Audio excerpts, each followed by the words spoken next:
Hello everyone, and welcome to the first verbal patch notes of 2020 for the Runex RSPS. This is the update from the 2nd of February, and the first thing we're going to talk about is Superior God Wars dungeon bosses. They have added a perk that costs 7,500 boss points that unlocks Superior God Wars dungeon bosses.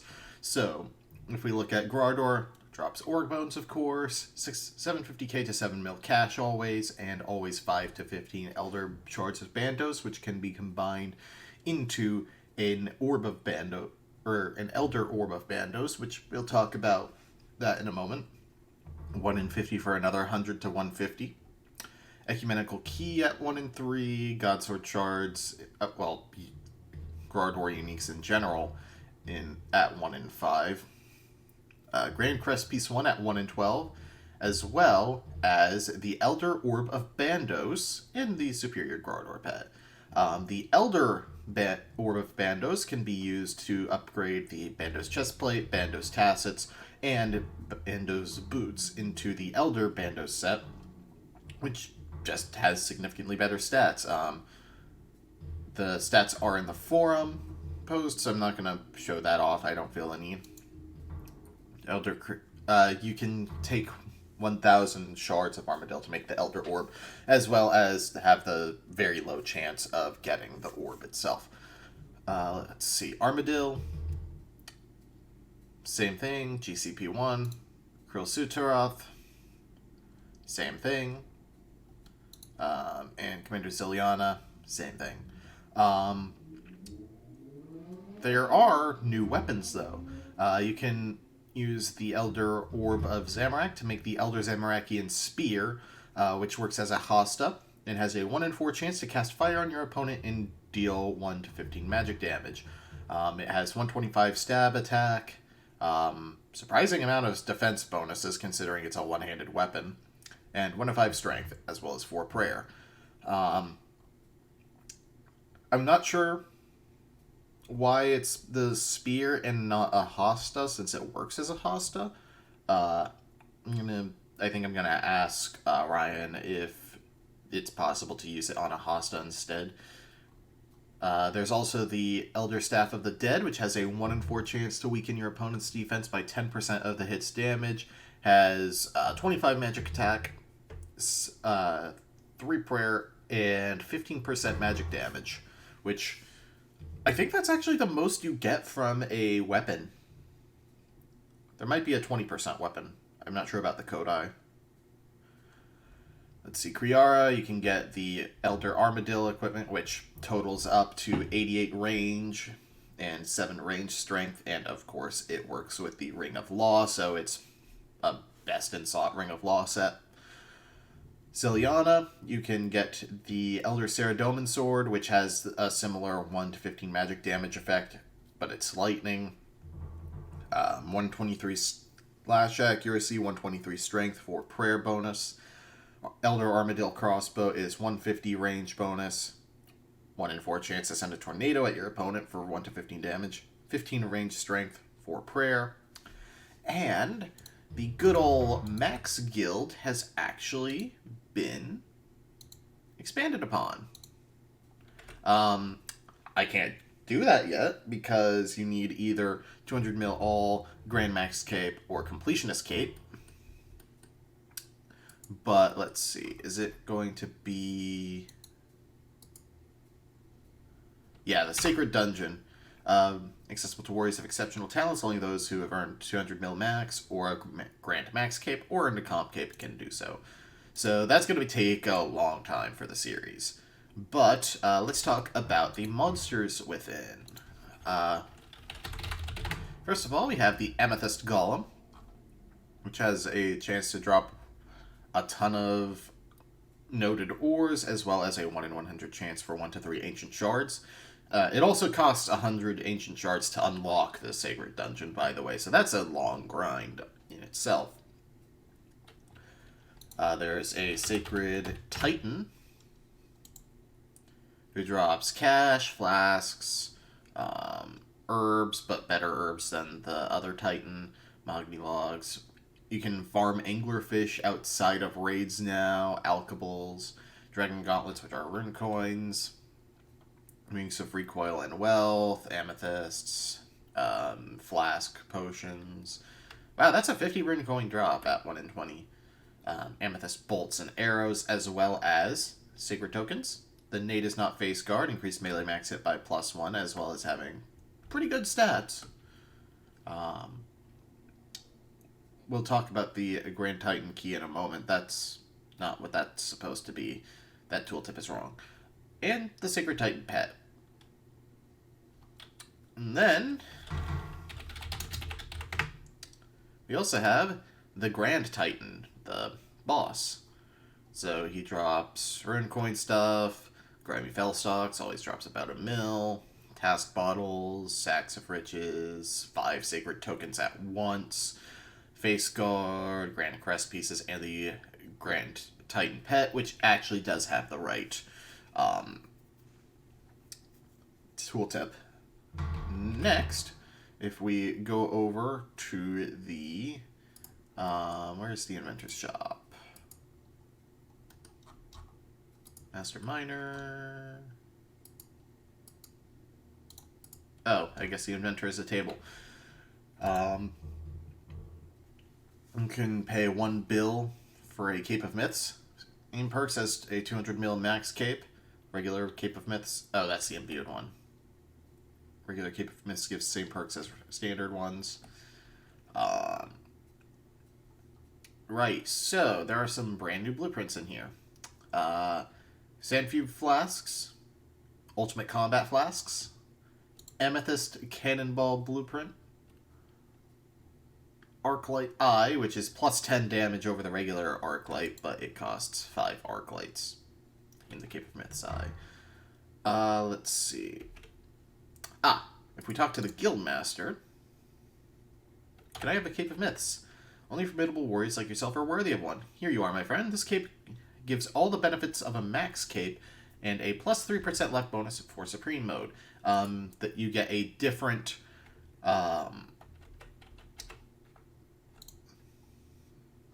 you get a different drop rate bonus based on your game mode. So now I have no reason to have a normal max cape.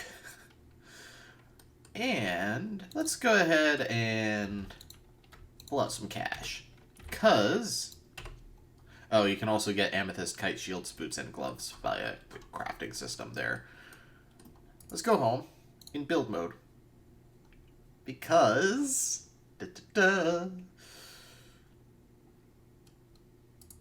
build the door hotspot.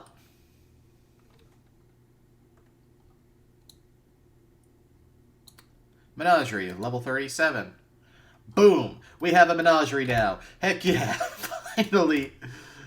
Oh my god. I am totally gonna go for that nature house because I have magic stones to spare. I am so happy about this. Finally. Alright. So, oh god. There's more than I thought there was. New enchantments! Yay!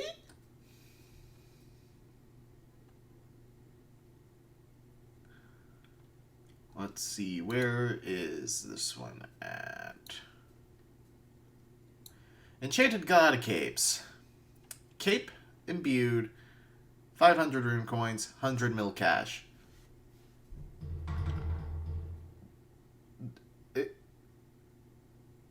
Do we really need another cash sink for a 10% success rate? Let's see. Regular is 20 magic, 5%. Imbued is 30 magic, 7.5%, and 3 prayer.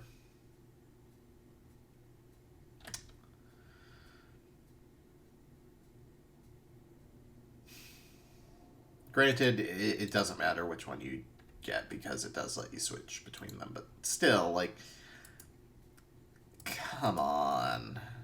I don't know. Maybe I'm just being whiny. There's also Oh my god. The Crest Root set. Dark Root. Where the crap do you get Dark Root?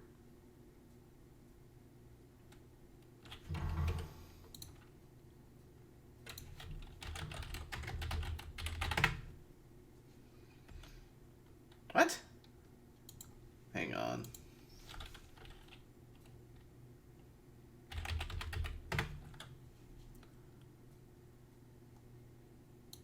Truncolex. What the heck is that? Oh, it's a misnamed superior.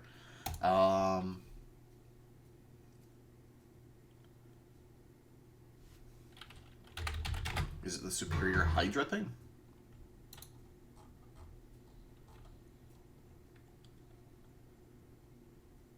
No, that's Hydra. What? What the heck is Darkroot? But, okay, it gives 7.5% PVM damage while using ranged combat. It's a guaranteed enchant, granted. So there's at least that. 5 for the helm, 10 for the body. Let's see. Combined effects of Crestbearer and Darkroot while using range. 10 for the legs. And Darkroot already reflects enemy damage for 5% of damage taken per piece worn, increases chance of bolt effects by 10% per piece worn, and plus 5 range strength for the full set. Huh. There's also the Infernal Halo, which is an imbuing stone in all 3 halos.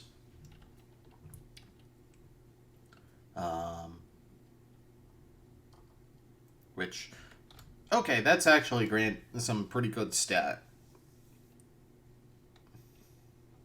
Yeah. Let's see here. Searching for items in the bank will bring the bank scroll bar up to the top. We're at patch notes now. Updated the best in select guides for the item system and added new equipment to the item guide. Slightly buffed the stats of the Hydra Leather Coif. Swapped colors and names of Lava and Earth Slayer helms.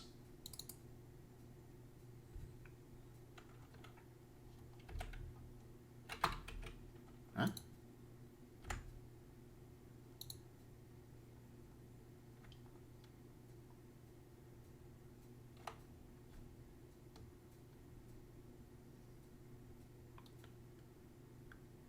Oh, I see. Earth is the range one because green is range and orange is melee in general. Okay. Task scroll rewards buffed. You receive a minimum of 4 rewards instead of 3, and a common chance of receiving either 5 or 6 rewards, and a very rare chance to receive the new max of 7. Okay. Disabled cannons at Emol, but they've lowered the hit points back to 5,000. Okay. Mutadial Pet can now be exchanged for rune coins. Broken samurai pieces are now 50% more expensive to repair. Oh. That's annoying. Broken colored Slayer helms cost 10 mil to repair. Why, though? Like, okay, more specifically, why the colored ones but not the regular fused? Hunter's Honor had all defensive stats reduced by -10. Magic defense is now calculated 50% on magic level and 50% on defense level instead of 70-30. Sarachnis Cudgel's spec max hit by are reduced from 80 to 70. Barrel Chest and Imbued Anchor special attack accuracy slightly reduced. Buffed Karasi special attack accuracy and damage.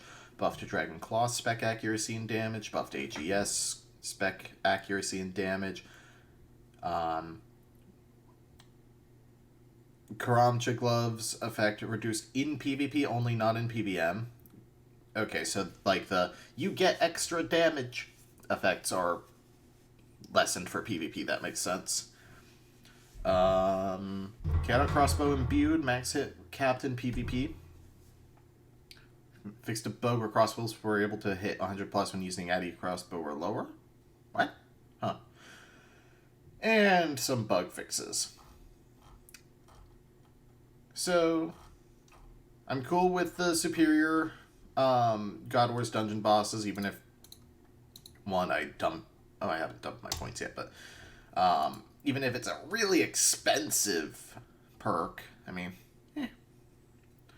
Max Guild expansion seems alright. The main thing, like,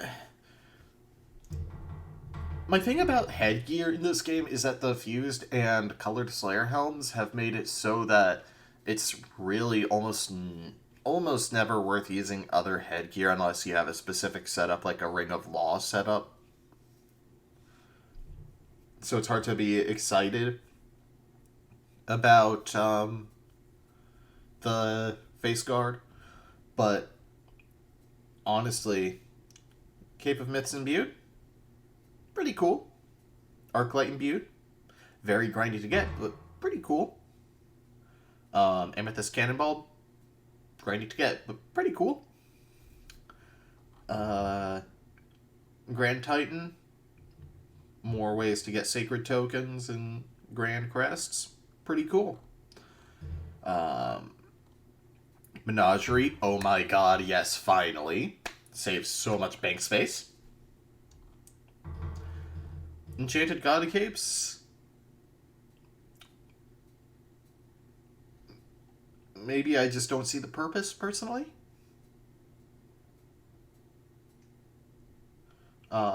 Crest root equipment, cool. Range equivalent of Crest Bearer. Infernal Halo. Again, similar issue to the face guard, where I don't know where I genuinely just don't know where it would be used. It does give a 15 prayer bonus, so that's good.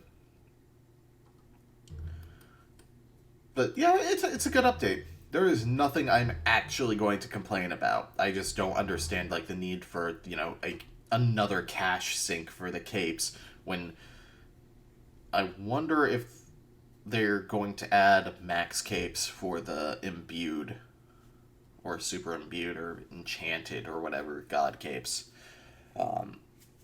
Because, like, to me, I really like having a ton of different max capes. I know it costs a ton of GP, but it's just kind of cool to me. Plus, I mean, I can't really complain about another 3% drop rate. Anyway, this has been the Verbal Patch Notes for February 2nd, 2020. I hope you enjoy.